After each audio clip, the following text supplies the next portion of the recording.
Teman-teman, sampailah kita pada zodiak yang ketiga, berarti kita ketemu dengan Gemini. Halo, apa kabar Gemini? Semoga sehat selalu dan juga semuanya dilancarkan, dimudahkan, dan kebahagiaan selalu bersama kamu juga ya. Oke, pada kesempatan kali ini kita meneruskan kembali dengan tema perasaan dia yang sesungguhnya. Kita bakal melihat perasaan dia sesungguhnya itu seperti apa. Dan apapun yang keluar dari bacaan-bacaan saya, mohon teman-teman untuk mensikapi dengan bijaksana, dengan positif ya. Karena bacaan yang saya sampaikan di sini berdasarkan kartu-kartu yang keluar. Jadi artinya secara spontan, secara acak ya, saya membaca energi dari kartu-kartu yang keluar sehingga apapun bisa terjadi, apapun ya, bisa yang baik-baik atau bisa bahkan yang sebaliknya. Nah, makanya saya berharap bahwa teman-teman bisa mensikapinya dengan bijaksana, dengan positif ya, dan mudah-mudahan ini bisa menjadi sebagai petunjuk-petunjuk bagi teman-teman, membantu teman-teman untuk mendapatkan informasi-informasi tentang pikiran dia, perasaan dia secara energi ya, seperti itu. Nah, kalau kita bicara secara energi, memang tidak akan 100% itu akurat ya. Itu boleh saya sampaikan secara jujur apa adanya. Tapi paling tidak, secara tanda-tanda kita bisa merasakan hal-hal tersebut ya. Yang mudah-mudahan bisa dijadikan sebagai petunjuk bagi teman-teman. Oke, kita lihat sekarang bagaimana perasaan dia yang sesungguhnya. Perasaan dia yang sesungguhnya. Oke, itu yang pertama. Ini adalah it is safe for you to love. Lebih kepada sebenarnya sih kalau boleh saya bilang dia tuh orang yang aman buat dicintai. Aman artinya secara status dia tuh aman gitu loh. Secara status dia aman. Artinya dia nggak punya status yang punya keterikatan tertentu, itu tidak gitu loh. Jadi dia free, secara status free. Tapi sebentar ya kan, karena nanti masih ada kartu lain yang bisa melengkapi bacaan di kartu pertama. Makanya kita buka dulu di kartu kedua dan seterusnya agar kita lihat. Oke. Ada honeymoon. Ada engagement. Waduh, ini kartunya kok keren-keren banget. Oke, kartunya keren-keren banget ya. Tapi mudah-mudahan ini bisa menjadi sebuah doa bagi teman-teman. Jadi gini, saya baca dari yang pertama ya. Jadi secara urutan begini, saya melihat bahwa secara keseluruhan sekali lagi dia aman buat dicintai. Dia sebenarnya free ya, tidak ada keterikatan dengan siapapun. Artinya dia punya status single ya, entah itu single mom, single dad, single parents lah dan sebagainya gitu kan. Yang jelas dia single, dia jomblo. Sekali lagi artinya dia tidak punya keterikatan resmi dengan siapapun. Jadi aman buat dicintai. Tetapi saya melihat bahwa dia adalah orang yang sebenarnya sudah menginginkan suatu kehidupan yang lebih daripada sekarang ya. Bahkan dia sudah membayangkan hidup bertemu dengan pasangan, menikah dan sebagainya, terus kemudian honeymoon ya. Dia sudah membayangkan bahwa dia tuh bisa honeymoon, bisa menikah dan sebagainya. Bahkan di sini dia memiliki semacam keinginan besar untuk menjalin suatu hubungan yang lebih serius lagi. Tetapi saya melihat di sini bahwa dia itu dalam kondisi yang masih belum bisa menentukan pilihannya secara pasti ya, secara mantap ya. Jadi saya melihatnya dia tuh masih yang ya bergeser ke sana kemari, masih merasakan, masih menentukan sikap-sikap yang ini gue harus kemana dan seterusnya seperti itu ya. Dari kombinasi kartu di sini saya melihat bahwa secara dia memang free ya, free yourself ya. Jadi dia adalah orang yang bebas. Makanya karena dia merasa bebas, dia masih belum terikat dengan siapa-siapa, dia masih memiliki hak-hak untuk memilih siapapun yang dianggap sebagai pasangan yang cocok bagi dia. Nah, tetapi persoalannya di sini bahwa dia otomatis masih punya hak untuk memilih. Jadi kadang-kadang dia masih geser-geser ya teman-teman.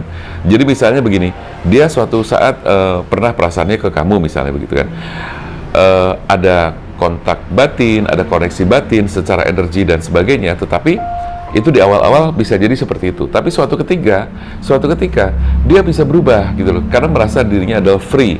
Dia berhak untuk memilih, dia berhak untuk menciptakan kebahagiaannya. Dia merasa menjadi seorang decision maker-nya, dia adalah co-creator-nya.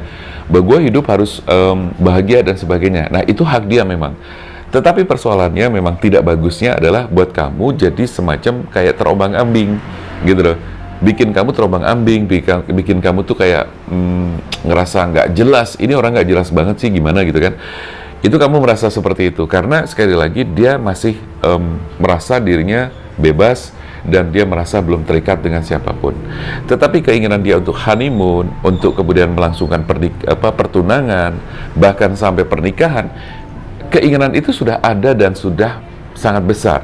Karena sebagian di antara pasangan Gemini di sini atau di antara Gemini ini sudah tidak muda lagi ya. Artinya sudah merupakan usia-usia yang memang harus menikah, kalaupun pernah gagal ya menikah lagi ya. Jadi bukan usia yang remaja lagi apalagi ABG, bukan gitu loh. Jadi saya melihat di sini adalah middle up ya. Jadi secara usia lebih ke mature adult gitu ya. Jadi udah dewasa lah, udah dewasa ke atas gitu loh. Ya, jadi saya melihat bahwa ketika misalnya di sini ada yang sudah pernah menikah, gagal gitu kan. Dan sekarang single parents gitu ya. Ya, ini saatnya kamu juga memang buat menikah lagi. Dan pesan buat honeymoon, buat saking semangatnya. Pesan buat Gemini sendiri adalah ya Gemini memang harus segera menemukan pasangan gitu loh. Tetapi jangan terpaku pada orang yang misalnya kemarin pernah ada dalam ikatan batin terhadap kamu, terus kemudian dia mungkin berubah dan sebagainya, terus kamu masih terpaku ke dia. Jangan gitu loh. Jadi kamu harus rilis, harus bebaskan diri kamu nih, lihat ya. Harus bebaskan diri kamu dari energi yang berhubungan dengan dia, lalu kamu membuka hati. Itu adalah hal yang penting buat kamu lakukan karena tidak bisa kalau kamu terus-menerus kamu terikat batinnya kepada dia, itu tidak bisa. Dan saya tahu memang ini tidak mudah gitu kan, karena sebuah keterikatan batin itu tidak mudah dilepas. Tapi saya selalu menyampaikan bahwa apa sih yang membuat kita tuh susah buat move on? Apa sih yang membuat kita susah buat beranjak dari situasi sebelumnya atau melupakan seseorang? Secara prinsip saya sampaikan bahwa melupakan, jangan pernah berharap bahwa kita tuh bisa melupakan seseorang selama ingatan kita itu masih normal, kita masih waras, gitu ya. Jangan pernah berharap. Kenapa? Memori kita diciptakan oleh Tuhan itu dengan sangat luar biasa. Jadi apapun yang sudah masuk ke pikiran bawah sadar kita, ya sudah, dia akan terus ada di dalamnya. Yang jelas konsepnya bukan melupakan, tapi menerima dan mengikhlaskan. Nah, kemudian kenapa kita seringkali susah melupakan seseorang, seringkali kita susah buat move on, karena apa? Karena sebetulnya kita kejebak ke dalam situasi yang kita sebut dengan zona nyaman. Nah, zona nyaman itu berarti apa? Zona di mana kamu merasa bahwa biasa hidup dengan dia, biasa kehidupan kamu diisi hari-harinya bersama dia. Ada dia, dan dia terus, gitu loh. Nah, sedangkan ketika dia pergi, ketika dia berubah, maka bawah sadar kita itu tidak bisa menerima lagi. Nggak mau dong, tetap gue harus ada dia. Nggak mau gue ada dia. Jadi ibarat kata bawah sadar kita tuh meronta-ronta, menangis, meronta, meminta, menuntut. Itu bawah sadar kita seperti itu, ya. Jadi kadang-kadang kalau kita merasa bahwa aduh kita susah banget buat move on, kadang-kadang kita ngerasa kayak berat gitu kan. Ya karena apa? Kita belum siap menerima perubahan tersebut. Kita belum siap membuat kebiasaan-kebiasaan baru. Kebiasaan baru itu apa? Kebiasaan baru adalah yang tadinya ada dia, sekarang tanpa dia. Ya. Nah, berarti buat teman-teman Gemini yang saat ini mungkin sedang berada dalam kondisi kecewa, tugas kamu adalah apa? Membuat kebiasaan baru tanpa dia. Lalu membuka hati. Nah, kebiasaan baru harus diciptakan. Tanpa dia kamu happy, enjoy, free, ya, bebaskan diri kamu dari apapun energi yang berkaitan dengan dia, bebaskan. Lalu buka hati kamu untuk apa? Untuk mencapai hal-hal yang seperti yang kamu pengenkan, seperti engagement, punya hubungan baru, ya, bertunangan. So, next adalah menikah. Ya, jadi mudah-mudahan ini menjadi doa dan penyemangat bagi teman-teman Gemini khususnya, terutama buat Gemini yang mungkin saat ini sedang merasakan sebuah kekecewaan, perasaan yang tidak nyaman, sedang sedih dan seterusnya seperti itu. Ya, saya berharap kamu semangat Gemini, ya, jangan menyerah sampai di sini, jangan. Hidup ini indah, ya, hidup ini indah banget. Kamu harus terus bersyukur dan bahkan kamu harus melakukan terapi atau konsep terapi bersyukur, the power of gratitude. Jadi bagaimana kita menciptakan rasa syukur terhadap apapun yang kita nikmati, ya. Syukurnya bukan begini ya teman-teman, bukan Mas Damar aku juga sedang belajar bersyukur nih. Oh ya gimana? Ya kemarin aku lihat tetangga lagi jalan di depan rumahku, terus dia tiba-tiba jatuh, terus aku bilang syukur. Itu bukan bersyukur, itu namanya nyukurin. Bukan begitu kali, bukan begitu, itu namanya nyukurin. Yang dimaksud bersyukur adalah, tahulah ya, udah kamu tahu, just kidding, itu tadi bercanda aja biar gak tegang. Nah, jadi itu teman-teman, maksud saya adalah ayolah teman-teman Gemini, bikin diri kamu tuh bangkit ya. Kalau misalnya ternyata kamu saat ini sedang mengalami kekecewaan, bangkitlah. Hidup ini benar-benar sangat indah, sumpah demi Allah, indah banget, karena Allah menciptakan segala karunia, segala kenikmatan, segala hal yang nikmat ini ya. Ada udara yang kita hirup dengan bebas ya, ada oksigen yang kita hirup dengan bebas untuk kesehatan tubuh kita. Kita masih diberikan hidup, kita masih bisa bernafas, kita masih bisa menikmati rasa sakit ini. Itu adalah hal yang harus kita syukuri juga, gitu loh. Sekalipun itu rasa sakit, Mas Damar, iya, sekalipun itu rasa sakit, kita harus syukuri. Karena apa? Kita masih bisa merasakan sakit itu. Bagaimana coba kalau kita sudah nggak bisa ngerasain apa-apa, ya? Kita nggak bisa bersyukur lagi. Nah, oke, sekarang kita gunakan kartu yang kedua. Kita bakal melihat di baris kartu kedua, ini adalah sisi lain dari apa yang dia rasakan, mungkin dari kehidupannya, keadaannya, dan sebagainya, ya. Karena saya melihat, mencoba secara menyeluruh agar bisa melengkapi bacaan-bacaan yang saya sampaikan kepada teman-teman. Ada Six of Wands ya. Dia sepertinya sedang berjuang atas hidupnya sendiri. Jadi kalau misalnya sekarang dia sedang berubah atau mungkin mengalami satu perubahan-perubahan yang tidak seperti biasanya, saya melihat dia sekarang ini sedang melakukan perjuangan di dalam hidupnya. Dia sedang berusaha keras untuk memperbaiki finansialnya. Karena di kartu yang kedua, di baris kedua di sini melihat ya, karena memang dia punya keinginan untuk membangun keluarga gitu kan, tanpa adanya finansial ya tentu itu adalah menjadi hal yang berat. Apalagi kalau misalnya dia seorang laki-laki, dia punya tanggung jawab terhadap keluarganya, punya tanggung jawab secara finansial, dan itu adalah bagian tanggung jawab moral bagi seorang laki-laki ya. Nah, apalagi di sini dia berharap atau ketemu dengan seorang ratu ya di hatinya. Jadi siapapun yang nanti bertemu dengan dia akan menjadi seorang ratu.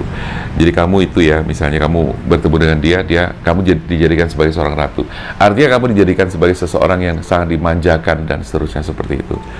Yang jelas dia saat ini sedang berusaha dan fokus untuk perbaikan finansialnya, karena memang dia punya keinginan-keinginan seperti yang tadi saya sampaikan di kartu-kartu ini ya. Ada honeymoon, engagement, wedding, dan sebagainya. Oke, di kartu keempat, baris kedua, dia kepengen memulai suatu kehidupan baru ya. Jadi saat ini dia sedang fokus ya pada perbaikan kehidupannya. Dan di sini the Fool menunjukkan bahwa dia tuh sedang mencoba melangkah lagi, menata hidupnya, pikirannya, hatinya, bahkan pekerjaannya atau karirnya, karena berkaitan sekali dengan masalah finansial. Dan itu adalah menjadi hal yang sangat penting bagi dia ya. Meskipun di prosesnya dia itu sebenarnya ada gangguan-gangguan kecil ya. Gangguan-gangguan kecil itu maksudnya di sini ada High Priestess ya, yang menunjukkan bahwa ada energi hitam dan putih, di mana dia juga sebetulnya punya masalah sendiri ya. Jadi teman-teman, mungkin kalau kamu saat ini berkomunikasi dengan dia susah, dia merasa ada perubahan-perubahan dan sebagainya, ya sudah, biarkan aja dulu gitu loh, biarkan aja gitu loh. Kalau memang dia jodoh, dia nggak akan kemana dan dia pasti akan kembali menghubungi kamu lagi. Tapi kalau memang dia bukan jodoh kamu lagi, ya sudah, berarti ini sebagai tanda bahwa energi kamu dengan dia bukan energi yang berjodoh.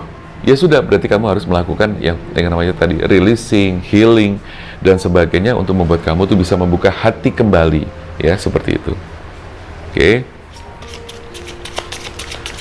Jadi ada beberapa kendala-kendala sih yang memang sedang dia rasakan, ya. Kita naikkan lagi ya. Kendala-kendala itu memang tidak mudah ya teman-teman, karena terkait dengan masalah keuangan, pekerjaan. Apalagi seorang laki-laki, misalnya dia seorang laki-laki nih ya. Ya walaupun laki-laki sama perempuan sama aja sih ya. Dia pun juga pasti akan pengen hidupnya lebih baik, pekerjaannya, finansialnya, dan sebagainya. Oke, di sini ada Reconciler. Nah, di kartu ini memiliki pesan bahwa kamu harus mempertimbangkan kembali segala sesuatu yang memang sudah kamu rasakan. Artinya begini,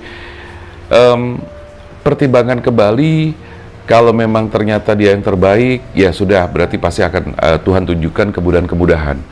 Tetapi kalau memang dia ternyata bukan yang terbaik, ya sudah, pertimbangkan kembali bahwa kamu beranggapan bahwa dia itu yang paling terbaik gitu loh, atau yang terbaik.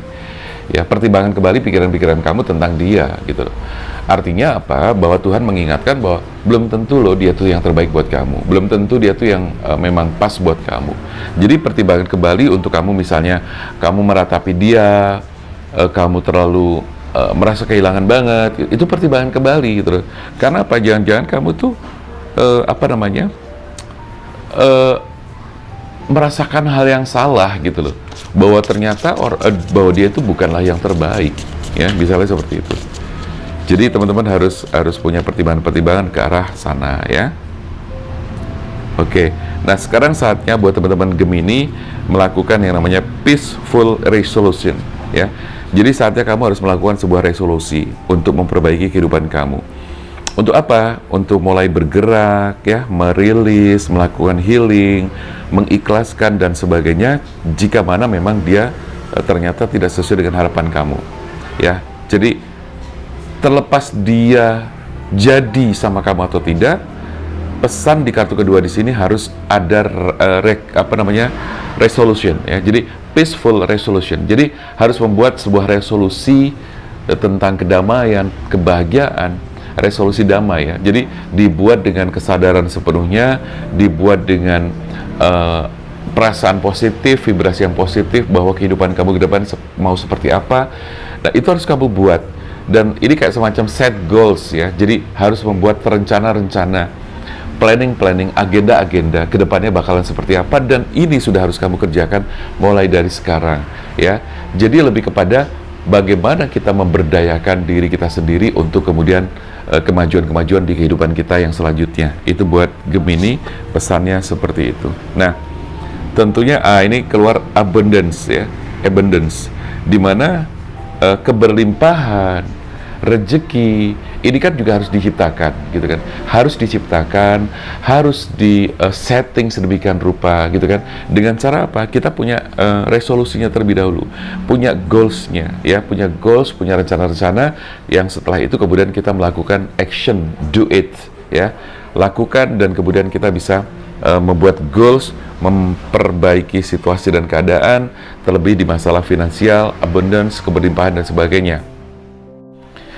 Nah, dengan demikian ada pesan di mana Gemini diminta untuk fokus kepada diri sendiri terlebih dahulu sebelum nanti kemudian karena saya melihat Gemini sudah terlalu banyak memikirkan hal-hal di luar diri kamu sendiri, sementara kamu lupa dengan hal-hal yang sebenarnya ada di dalam dirimu sendiri, ya. Kemampuan-kemampuan yang tersimpan, ya, kemampuan yang terpendam, ini sepertinya harus sudah dibangkitkan kembali. Nah, compromise, ya, jadi kamu lebih kepada harus kompromi dengan dirimu sendiri, kompromi dengan keadaan, berdamai dengan diri sendiri, berdamai dengan keadaan, berdamai dengan masalah yang terjadi, berdamai dengan siapapun, agar penerimaan kita itu benar-benar ada. Karena kalau kita tidak bisa menerima sesuatu yang terjadi dalam kehidupan kita, gue nggak terima, nggak bisa dong, aku nggak bisa, nggak terima caramu begini, nggak bisa dong, ini nggak bisa terjadi. Nah, ketika kita tidak bisa menerima, sama halnya kadang-kadang bisa diartikan bahwa kita tuh melawan melawan hukum alam, gitu loh, ya. Sama seperti ketika kita melawan hukum gravitasi, nggak bisa. Hukum gravitasi itu sudah nyata adanya, itu hukum alam yang tidak bisa dirubah, ya. Jadi kalau kita sama saja melawan hukum alam, kita akan kalah, kita akan konyol. Maka kita harus mengikuti mekanisme alam, ya. Ketika misalnya hukum gravitasi itu membuat kita, kita nggak bisa terbang nih, ya, kita bisa terjun dari atas ke bawah, ya, kita akan jatuh, gitu kan. Bagaimana caranya biar kita tidak jatuh? Pakai parasut lah, ya, pakai alat tertentu supaya kita bisa terbang lah dan sebagainya, ya. Jadi seperti itu. Jadi itu kartu keempat. Ini adalah kartu kelima, a year from now.